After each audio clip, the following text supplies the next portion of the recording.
Night. I wanted to give you guys a little bit more information on Justice Democrats. So I noticed an interview with the gentleman who's helping the Young Turks with it. The guy used to work on the Bernie campaign using technology. He was like a engineer of sorts. His name is Saikat Chakrabarti. It's maybe pretty bad. I'm sorry.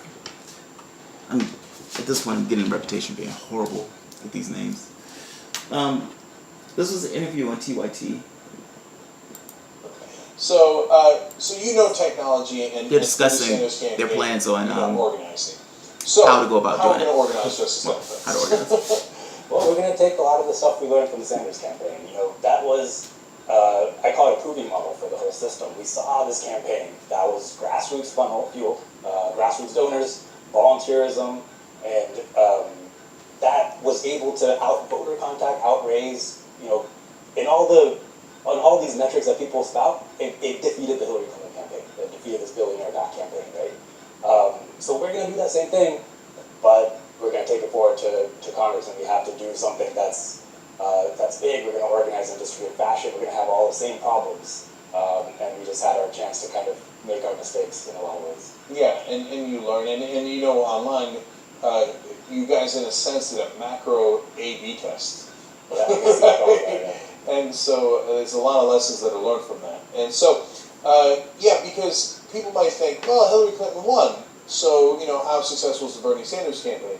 I think most of the interest viewers know that that's a silly way of looking at it, but for older people who are totally clueless, let me explain.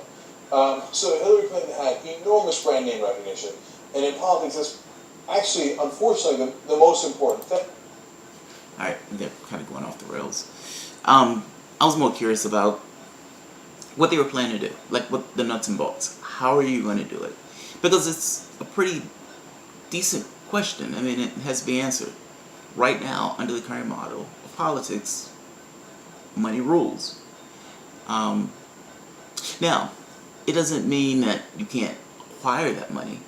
And an argument can even be made that smaller donations, particularly when there are a lot of them, are better. What I mean is, Bernie Sanders outraised Hillary Clinton. Hillary Clinton, true, she had these massive big donations, but those guys can only give a certain amount. Now granted, they can give super PACs and stuff like that, but in regards to giving to her, that was a finite amount. Bernie Sanders can keep going back to those guys to get another $23. You need another 20? Here's another $23. And you have such a wide pool of people to get it from, then yeah, Bernie Sanders could outraise Hillary Clinton over and over and over again, month after month after month.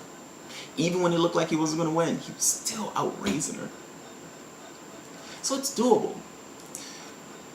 But it's predicated on this idea that whoever you're putting up, people got to believe that that person is going to be on the up and up.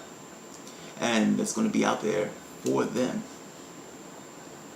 not for the other people. Bernie Sanders had a track record of it. And also, he was running for president. President has more visibility. Mind you, they were trying to freeze him out, but still. I think it's doable. And I think social media is probably the X factor in this. The way they're going to raise money, the way they're going to get the news out. It will be a guerrilla campaign, because I don't think they're going to have the millions and millions of dollars to pull it off. I do think what they're going to have is grassroots support. I do think they're going to have boots on the ground. People calling, people saying, this is an avenue. Because understand, over and over again, people keep asking, what can we do? What can we do? We're losing our democracy. What can we do? I would make the case that we lost our democracy a while ago. But at the very least, they're aware of it now with the Donald Trump figure being in the White House. Everybody's very clear on who the target is and what the problem is. At least the superficial problem. I would say they need to go a little further into it, but still. But at the very least, everyone asks, what can we do? And people like me and the people who are on my feed and the people who I see on Facebook and Twitter, they greatly dislike the Democrats. They greatly dislike them. When they saw that debate, oh man, people were complaining. HuffPost ran an article saying, yeah, these guys don't care about your populist mood. My wife was telling me how people were like, we want them to be unrelenting, and they are just being squishy and all that stuff. It could work. People are in that mood, and they're in that mood where they just want these guys out, and they want to help. It's like, what can I do? Just give me something to do. Point me in a direction where I can do something. That's what people are. These guys just said, hey, come over here. You want a direction to do something? Stand in line. I got you. I love this. Like I said, I signed up on the very first day. And look, it's not going to be perfect. And yes, there's going to be issues with voting. There's going to be issues with the Democrats trying to edge these guys out. But they can't do it. They can't edge them out in every state. Are you telling me that these guys can't win in California? Or Connecticut or Vermont? Well, they're going to Vermont. It's burning. But you know what I mean. I think these guys have a good chance. And I'm excited to see how this unfolds over the course of the next, year or two, or 2 years, or 3 years, or 4 years. If they can get it at 2018, he said he's going to try it at 2018. If they can get it 2020, they get it at 2020. But he said the moment that they can start putting these people out to run against these guys, they're going to do it.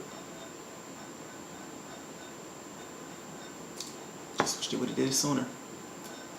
Alright guys, bye-bye.